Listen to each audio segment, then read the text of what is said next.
John woke to the shrill cry of his alarm clock and lay there, rigid, his usual morning condition. But there was another reason John couldn't get out of bed. It was the weight. A weight that had nothing to do with his muscles or fat or sweaty blankets. John was weighed down by a piece of paper. The invitation to his high school reunion. From across the years, the words he'd heard in the schoolyard were still clear. You're a loser. No one will ever love you.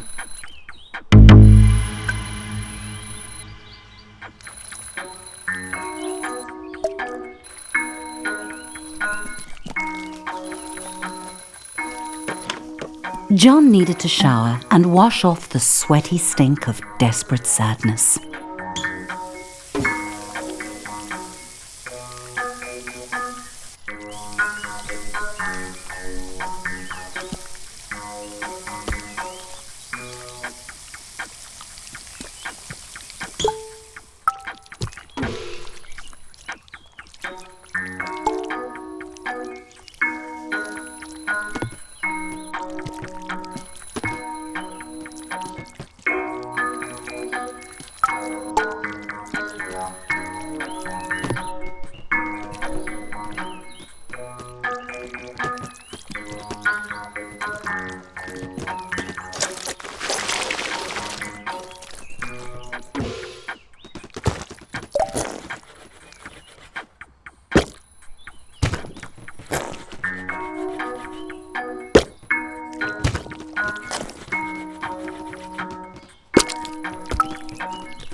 John had 3 months until the reunion to turn his life around. First, he needed to clean up.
The only reason he'd ordered so much takeout was because Delilah, the delivery peen, made John feel butterflies in his testicles.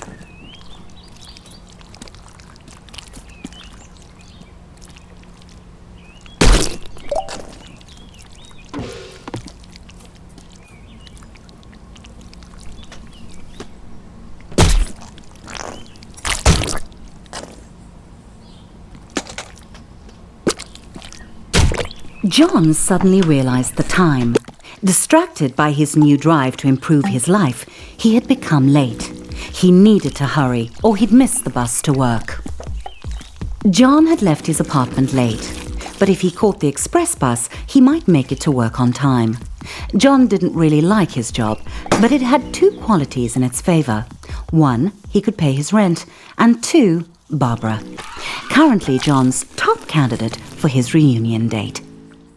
He tried to start a conversation and did not get the reaction he'd hoped for.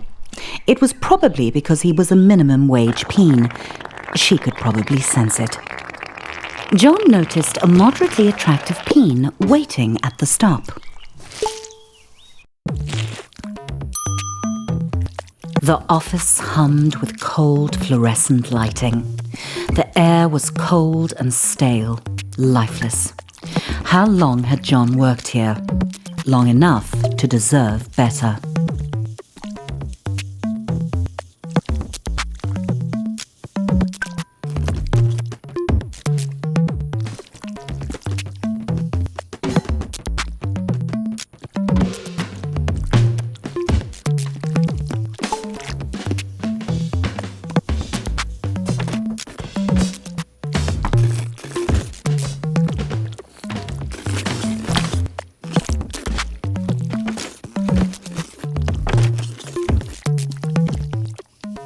John was late, but he felt daring. He could sneak into the office through the archives, or he could stroll through the front entrance with enough confidence to bluff his boss. Predictably, he chose the direct route. John was nearly trampled by the morning coffee rush. Everyone else was hard at work, grinding away. John might actually get away with this. The boss. He homed in on John, deluging him with spit and buzzwords. The boss ran out of synonyms for John's failings and gave him an ultimatum. Barbara would definitely not be interested in dating John if he was unemployed. He had to get to the quality assurance department.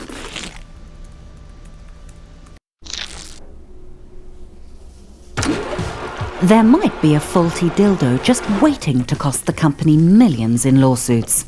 John would have to test them all. Every atom of John's rectum began to vibrate with the frequencies of pure pleasure. His orifice was a paradise. This vibrator would end all wars. It was good.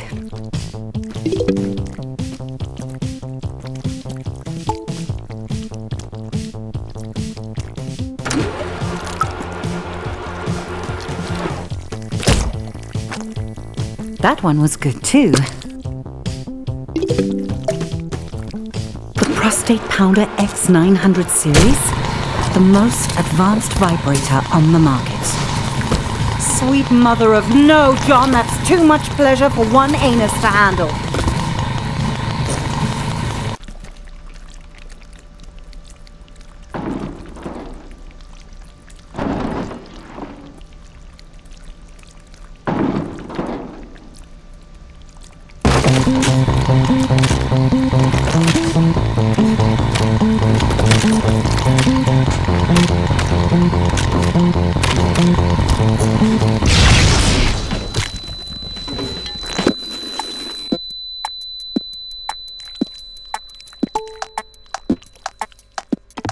John's butt hurt, but his heart was proud. If that vibe had gotten out into the world, it could have injured a customer as badly as it had ravaged his anus.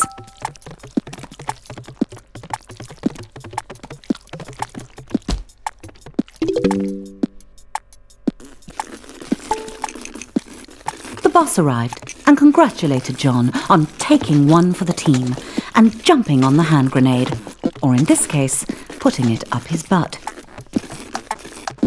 John was having trouble following the conversation because he was quite high on suppository painkillers. And then the boss said it. Promotion.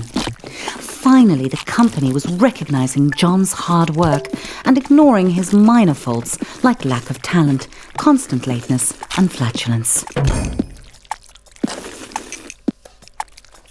John's new office smelt like polished wood and success. John's success. Sam dropped by. He'd heard John had been hurt.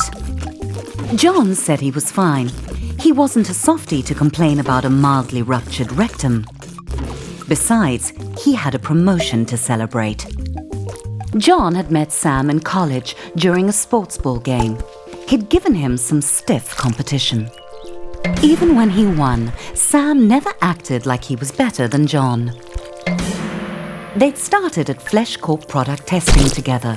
Nothing builds a friendship like a long day of dildo mounting.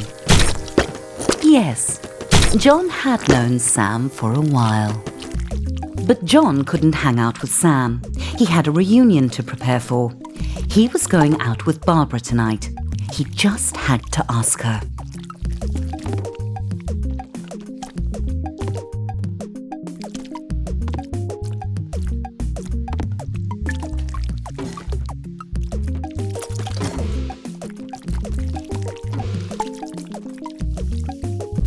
Everyone was quiet, listening to the presentation. A good moment for John to ask Barbara out.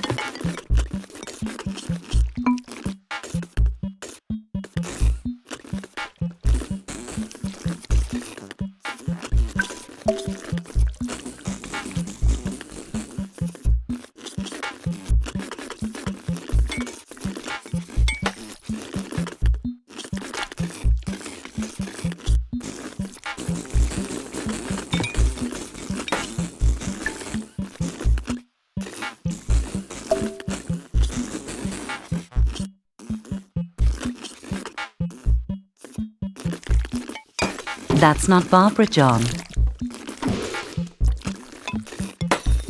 Warmer.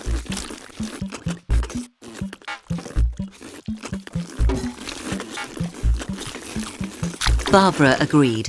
Well, she nodded. Sort of. Things were really going John's way.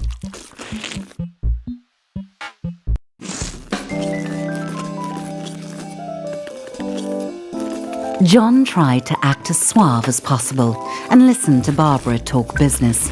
He didn't want to blow his chances at long-term love and short-term sex. Barbara began to talk about monthly feedback figures, and John started to zone out, imagining him and Barbara at the reunion, a power couple. She would make his classmates sick with envy, if he could get her to tone down the boring chatter. John's balls were gripped by certainty. Barbara was the perfect date for the reunion. John thought he would impress Barbara by going behind the bar and showing the bartender a thing or two. Despite Barbara's protests that it was unnecessary, John knew that a true gentleman should follow her home. He was excited. There was still 3 months until the reunion, and he'd already landed his perfect date. All he had to do was seal the deal.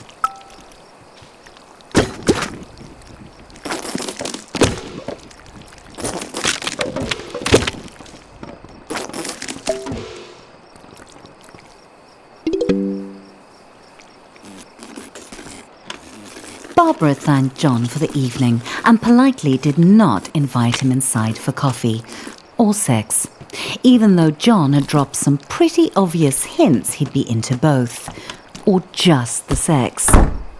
The door slammed on John's hopes. He didn't understand. He'd laughed at all Barbara's pie chart jokes. He'd listened to her boring stories. The blank eyes of the lawn flamingos were witnesses to John's shame.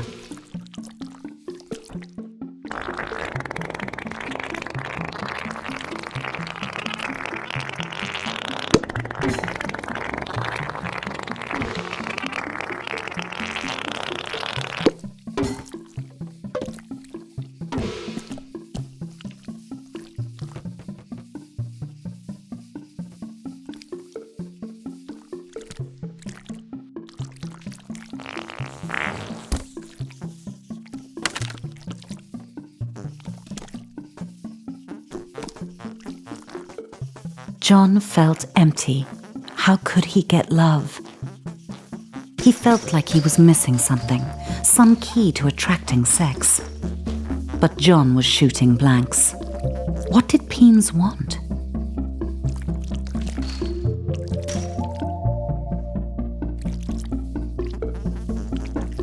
Then it hit John out of nowhere. Stuff.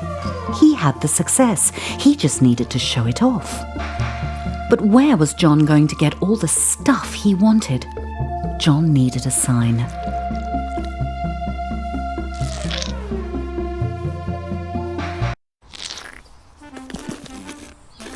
A new day, a new John. He waited outside his local buttload store for it to open, eager to spend his promotion bonus on stuff. The best way to impress women. If it was buttloads of stuff John wanted, then he would need buttloads of cash.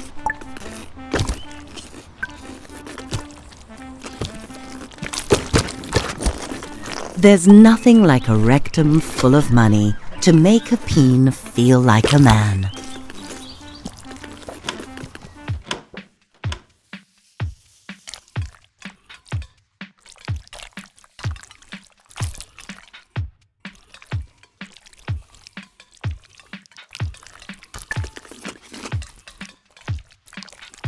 Suddenly it occurred to John that he was going to make a lot of choices. And every one of those choices would tell the world who he was. Did he want cheese or sausage? Delicious. How could John decide? Just so Moorish.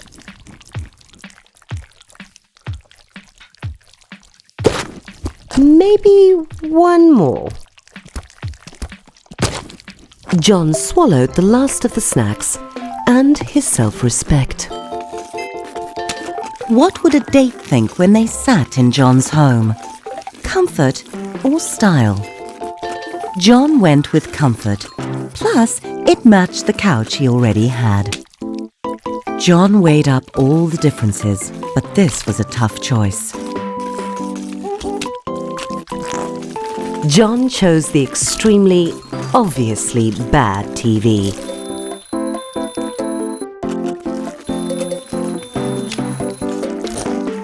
John realized that it was only 2 months and 29 days until the reunion. Time flies. Cactus or rose? Was John a rugged hero or a romantic poet? John had killed every plant he'd ever owned. This one would be a challenge.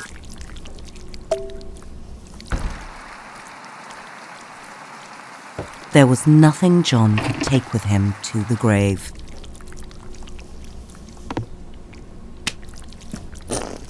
Except his coffin. John liked to get his pizza delivered. That way he could see Delilah, the delivery peen.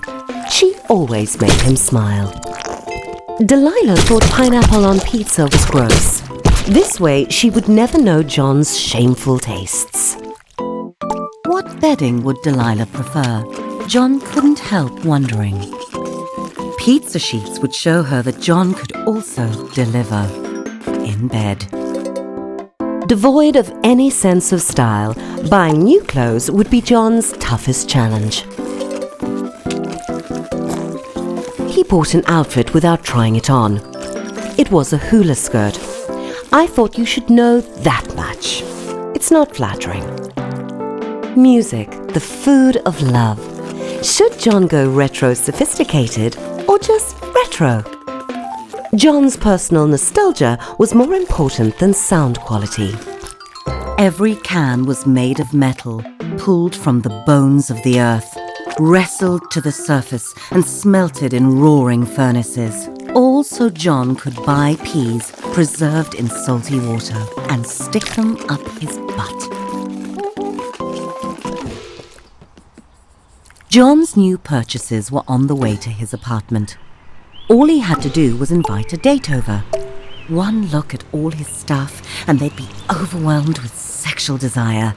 John felt proud, and also hungry. It gave him an idea. He should invite Delilah over for dinner.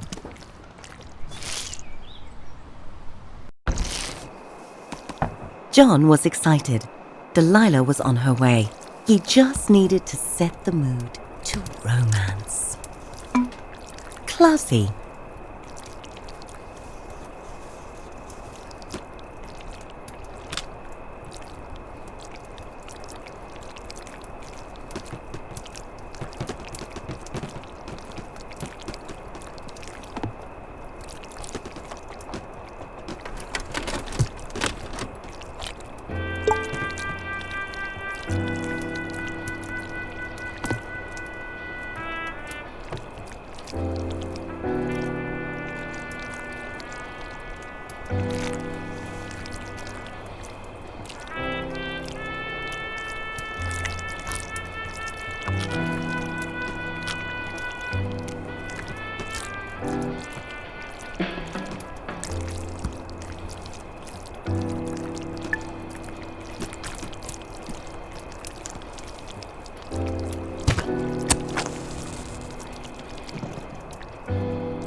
John hoped she didn't have allergies. That must be Delilah at the door.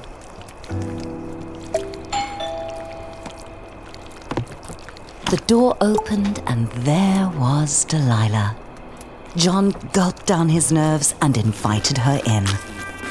John could tell that Delilah was impressed by his stuff. It was time to crank up the mood to seduction.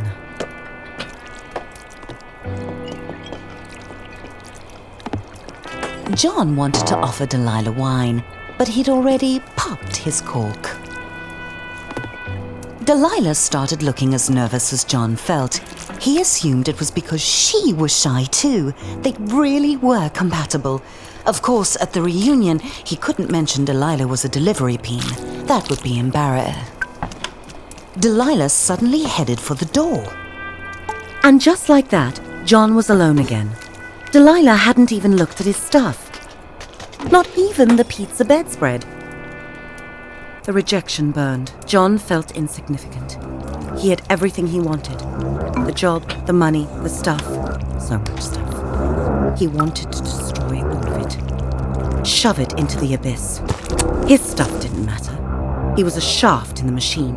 A lonely piston pumping away like all the others in his rigid place. Nothing special about him. Why should Delilah or Barbara or any other peen be interested in dating him? He was just like everyone else and they could tell. Fuck off, inanimate objects. John wanted to be special. Survive this, cactus. Fuck you, fridge.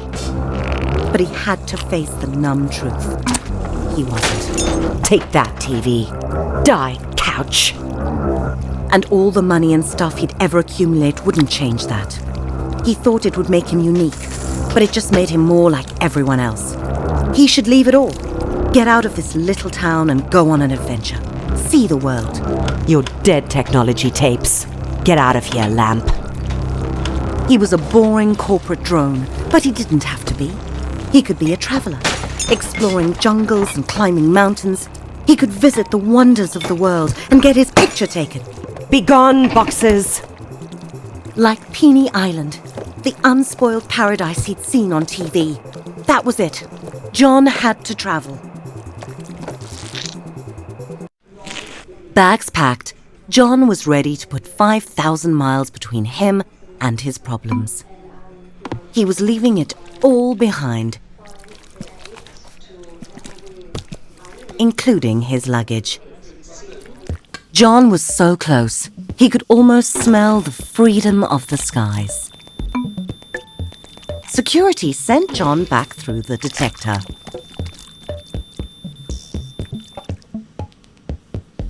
John had forgotten he had his nail clippers with him. He'd have to buy another pair soon, or he'd look ridiculous.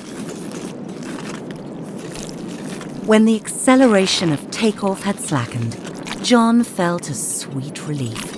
He had left his worries on the runway. He was up in the clouds, on his way to adventure.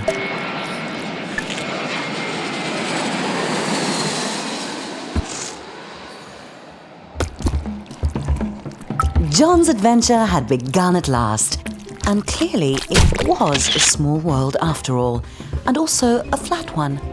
That was going to piss off the globeheads.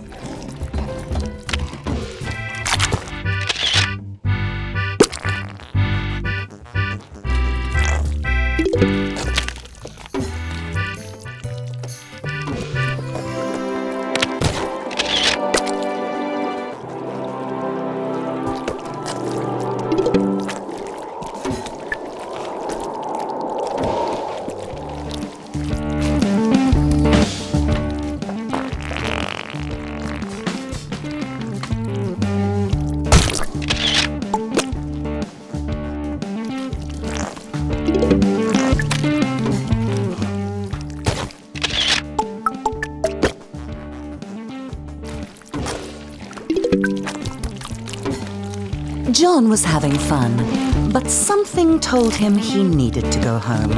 Probably his empty bank account. John was on his way back home. He was out of money, but money can't buy love. What it can buy are the experiences that had made John a more interesting and developed person, with 100 Butstagram photos to prove it. Finally, everything was going smoothly. John felt good to be back on the familiar ground of home, but he would feel better to be on the familiar mattress of home.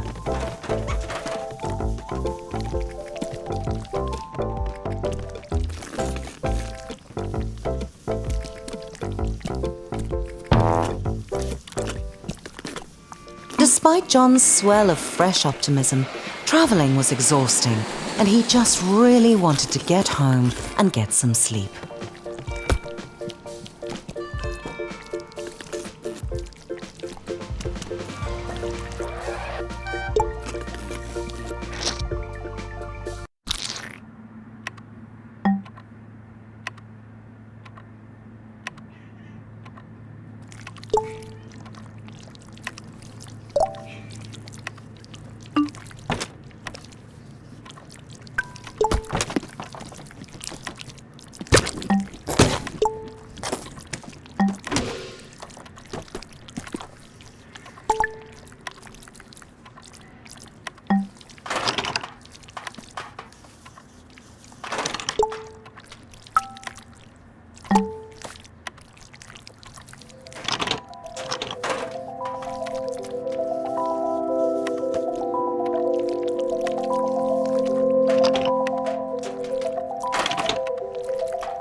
Another nightmare. John's stress about getting a date for the reunion was making him think of her. Harmony. He hadn't seen her in years. Would she be at the reunion? John shook off the thought. He wasn't a child. He was a fully grown penis.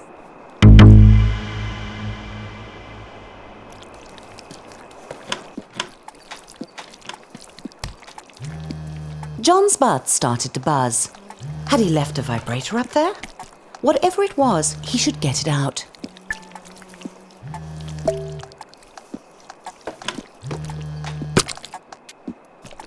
John's old phone. They really were indestructible. It was Sam calling. He wanted to check in on John. The travel looked fun, but it was so sudden. Was John okay? Sam was such a softie, always worrying about feelings. John had only one feeling, and it was the feeling of being awesome. He could drop Sam a text, but John was on a mission. The reunion was getting closer, and he had to get a date. Fortunately, John knew exactly where to find love.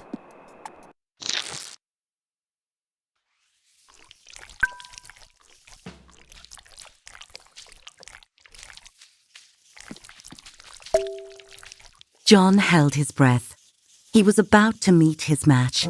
He had to reassure himself he could do this. He had a good job, he had nice stuff, he had travelled, he was ready to find love. On Weena, where all his sexy travel photos would give him the pick of the pack. Too skinny.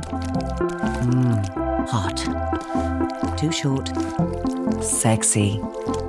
Too much foreskin. Very nice.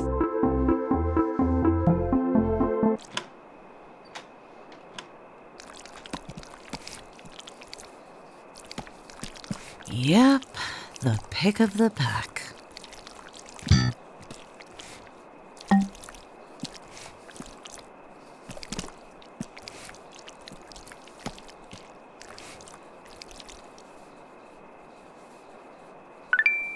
Yes! John had the pick of the pack.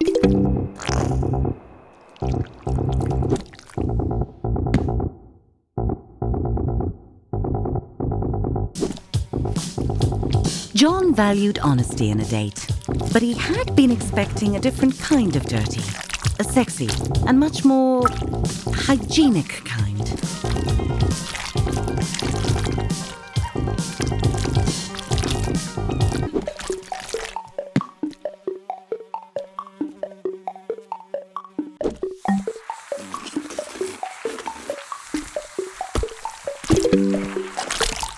John was scared of getting circumcised so late in life.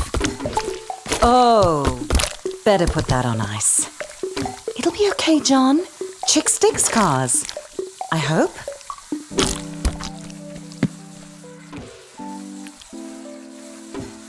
After the reattachment surgery, the doctors had told John to rest. So he did, for 6 hours.